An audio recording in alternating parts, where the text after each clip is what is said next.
함께 인사 나누시겠습니다. 5분 이상 예수를 잊지 말자. 5분 이상 예수를 잊지 말자. 예. 제주도에 이기풍 목사 선교관이 있는데 거기에 그 사모님이 유언으로 남긴 말이 바로 5분 이상 예수를 잊지 말자라는 이런 유언을 그래서 그것을 생각하면서 인사말을 좀 생각해 봤습니다. 오늘 말씀 제목은 질병으로 인한 은혜라는 제목으로 갑자기 어제 정의준 집사님 그 질병 소식을 듣고 갑자기 설교를 좀 바꿨습니다. 우리가 병들었을 때처럼 고통스러운 때도 없을 것입니다. 뭐 저도 여러분들도 그리고 제 아내도 질병으로 인한 고통을 겪어보았습니다. 일상생활, 가정생활이 참 힘들어지죠. 그리고 직장과 사업에 어려움이 생깁니다. 다른 사람을 도와주었던 일, 봉사했던 일, 의미 있었던 일이 다 이걸 내려놓아야 하는 거죠. 그래서 삶은 고통이 되는 것입니다. 병에 걸리면 몸만 아니라 마음도 영혼도 고통을 받습니다. 다른 사람들에게 짐이 되어버린 느낌이 드는 겁니다. 더욱 힘든 것은 죄 때문에 하나님이 벌을 주시는 것이라는 그런 죄책감이 드는 것과 그리고 아무리 기도해도 고쳐주시지 않는 하나님의 존재를 심지어 의심하게 되는 것입니다. 이건 환자만 아니라 목사들에게도 큰 고민이 됩니다. 성경은 분명히 병든 자는 하나님께 기도하라 하셨습니다. 하나님은 치유하시는 하나님이라고 하셨습니다. 분명히 기도하면 하나님께서 응답해 주신다고 하였습니다.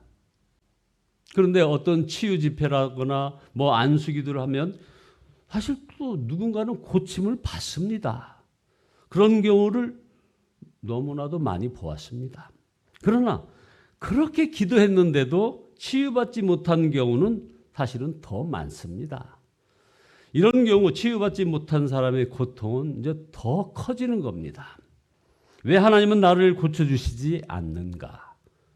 이것은 목사도 답을 해주기 참 힘든 부분입니다. 그런데 주님은 말씀으로 이 문제에 대하여 깨닫게 해주셨습니다.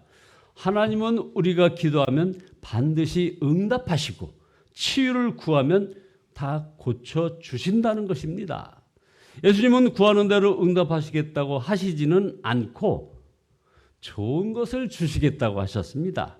마태복음 7장 11절에 너희가 악한 자라도 좋은 것으로 자식에게 줄 줄을 알거든 하물며 하늘에 계신 너희 아버지께서 구하는 자에게 좋은 것으로 주시지 않겠느냐. 구하는 대로 응답하시지 않고 좋은 것으로 응답하시는 이것이 참 감사한 일입니다. 우리는 언제나 편안한 것, 풍족한 것, 자신에게 좋은 것, 자신의 욕구를 만족시키는 것을 구합니다. 그것들이 다 좋은 것은 아니라는 것이죠. 우리에게 해로운 것들이 사실은 많이 있습니다. 우리는 역경을 구하지 않습니다. 희생, 십자가를 구하지 않습니다. 그래서 우리가 구하는 대로 응답되면 정말 큰일입니다. 만약 구하는 대로만 응답해 주신다면 기도하는 것이 얼마나 두려운 일일까요? 좋은 아버지는 구하는 대로 주지 않습니다. 언제나 좋은 것을 주시는 것입니다. 그래서 사실 우리는 마음 놓고 기도할 수 있는 것입니다. 하나님 아버지께서는 좋은 것으로 응답해 주시기 때문인 것입니다. 그 좋은 것이 무엇입니까? 바로 성령이십니다. 누가복음 11장 13절에 너희가 악할지라도 좋은 것을 자식에게 줄 줄 알거든 하물며 너희 하늘 아버지께서 구하는 자에게 성령을 주시지 않겠느냐 하시니라. 그렇습니다. 어떤 기도이든지 하나님께서는 성령을 보내주십니다. 그러므로 고침받는 것만 응답이라고 생각하면 이거 안 되는 겁니다. 바로 성령이 응답인 것입니다. 아기가 울면 배고파 울던 똥을 싸다 울던 아파서 울던 응답은 엄마 아닙니까? 엄마. 엄마가 오면 다 해결됩니다. 마찬가지로 우리가 기도하면 성령이 오시는 겁니다. 그러면 응답받은 것입니다.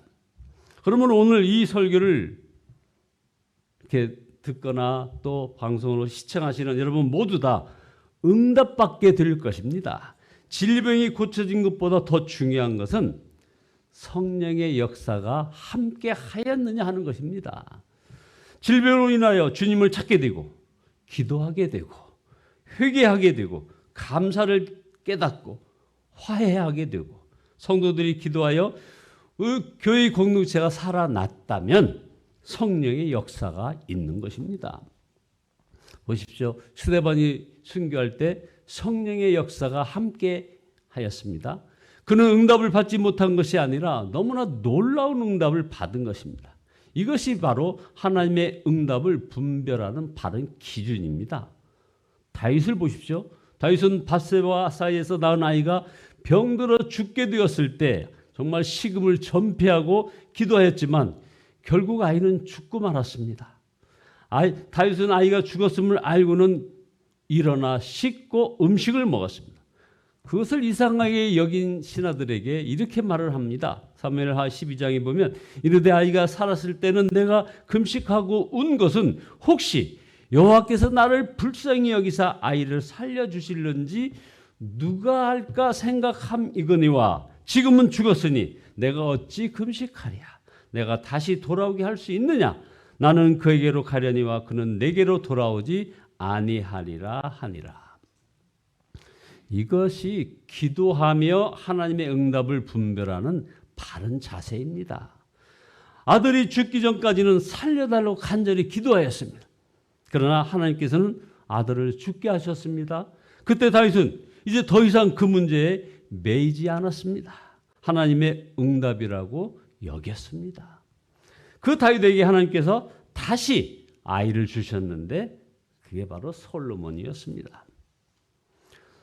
사도 바울은 자신의 병을 고쳐달라고 오늘 본문에서 간절히 기도하고 있었습니다. 이것이 내게서 떠나가게 하기 위하여 내가 3번 주께 간과했더니, 3번째 기도할 때 응답받았는데 바로 내 은혜가 내게 족하도다 하는 말씀을 들었던 것입니다. 사도 바울은 이 고침받지 못했는데 기도 응답 받았다고 할 수 있겠습니까? 사도 바울도 고침을 받았습니다. 사실상 치유받은 것과 같았기 때문입니다. 사도 바울은 다시는 자기 그 병을 고쳐달라고 기도하지 않았고 그리고 너무나 기뻐하였고 자랑까지 하였으며 그로 인하여 그리스도의 능력이 사도 바울과 함께 하였습니다. 그래서 고린도후서 12장 9절에 나에게 이르시기를 내 은혜가 내게 족하도다. 이는 내 능력이 약한 데서 온전하여 짐이라 하신지라. 그러므로 도리어 크게 기뻐함으로 나의 여러 약한 것들에 대하여 자랑하리니 이는 그리스도의 능력이 내게 머물게 하려 함이라. 여러분, 나사로가 죽었을 때 예수님은 이것이 하나님의 영광을 드러내려 함이라고 하였습니다.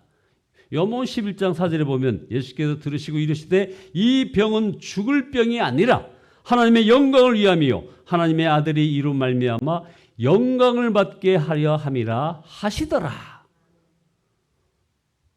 아멘으로 받으시기 바랍니다. 어떻게 질병과 죽음이 하나님의 영광을 위한 것일 수 있겠습니까? 하나님의 뜻에는 기뻐하시는 뜻도 있고 그리고 허락하시는 뜻도 있음을 우리가 알아야 하는 것입니다.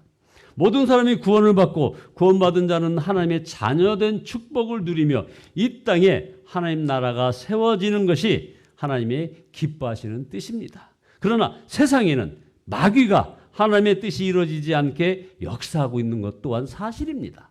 그러므로 성도들이 어떤 시험과 유혹, 핍박과 어떤 실패 그리고 사고와 질병을 겪게 되는 것입니다. 하나님께서 지금 마귀가 이렇게 역사하는 것을 허락하십니다. 때가 차기를 기다리시는 것입니다. 한 영혼이라도 더 구원하시기 위해서인 것이죠. 이런 경우 성도들에게 임한 시험과 유혹 그리고 핍박과 실패, 사고와 이 질병은 하나님께서 기뻐하시는 일은 아니지만 허락하시는 일인 것이라 이 말입니다. 예수님의 십자가가 바로 그 대표적인 경우 아닙니까? 그 일이 하나님의 마음의 기쁨이 아니었지만 그 길밖에는 없으셨던 것입니다. 이 새벽에 여러분에게 한 분을 소개하려고 합니다. 이분은 어머니와 사랑하는 세 형님들이 차례로 그냥 급사하는 것을 보았습니다. 6.25 때는 아버지와 가족들이 눈앞에서 이 공산당에게 학살당하는 것을 목격했습니다. 어린 시절 사랑하던 잘생긴 동생 하나가 이 불놀이를 하다가 그만 불에 타 죽은 것을 봤습니다. 그날 밤 죽어가는 동생이 당하는 고통과 바로 숨막히는 슬픔을 바로 그 자리에서 목격해야 했던 그런 사람입니다. 또 다른 동생 하나가 집 근처 벌목장에서 놀다가 나무에 깔려 죽는 것도 목격했습니다.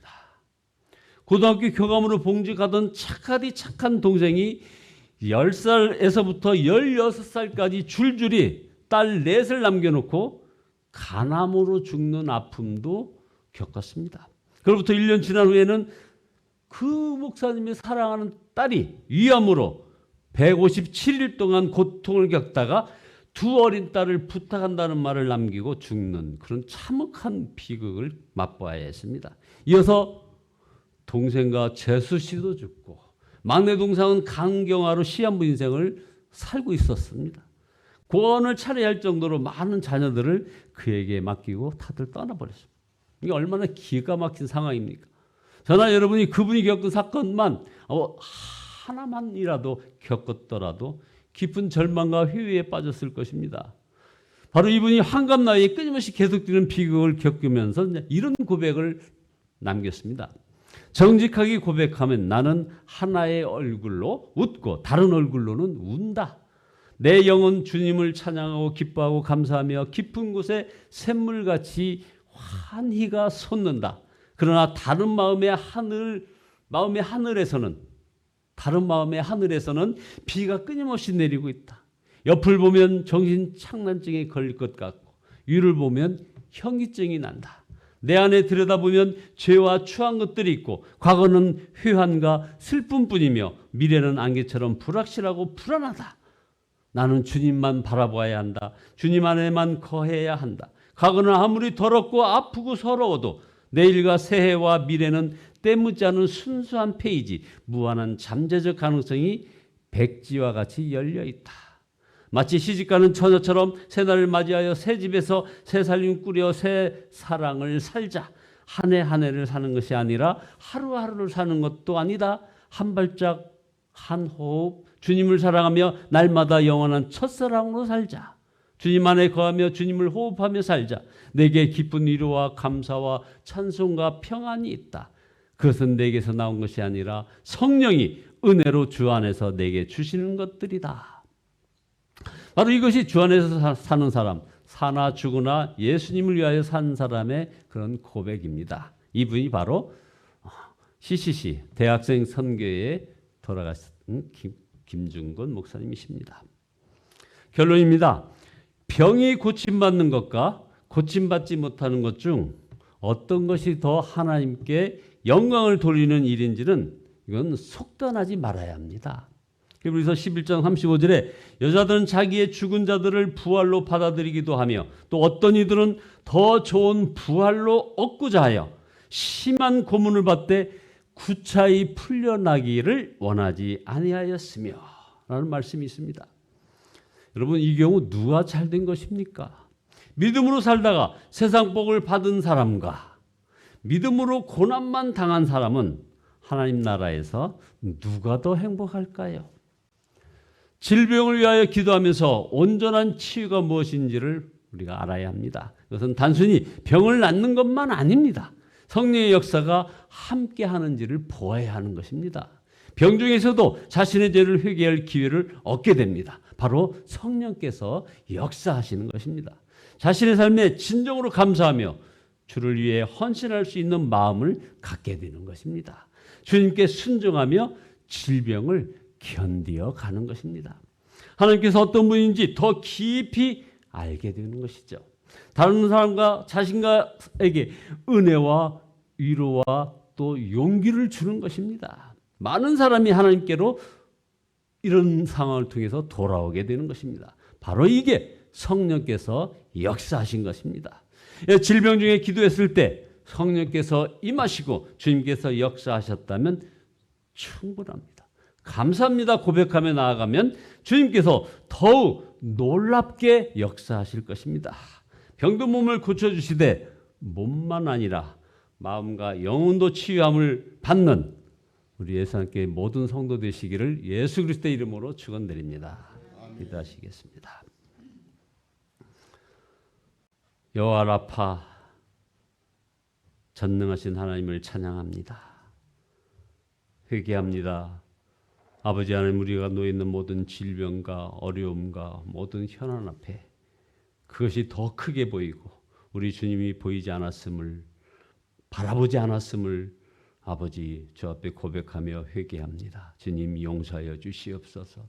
이제 저희 모든 병든 몸을 고쳐주시는 그 주님을 바라봅니다. 몸만 아니라 마음과 영혼도 치유하여 주시는 주님을 찬양합니다. 아버지 하나님, 기도할 때마다 좋은 것을 주시고 반드시 성령께서 역사하시는 것을 분명히 깨닫게 인도하여 주시옵소서. 그래야 우리 병든 중에도 확신을 주시고 감사와 기쁨으로 살면서 수많은 사람에게 하나님을 증거하는 삶으로 살아가게 인도하여 주시옵소서. 예수 그리스도의 이름으로 기도드리옵나이다. 아멘.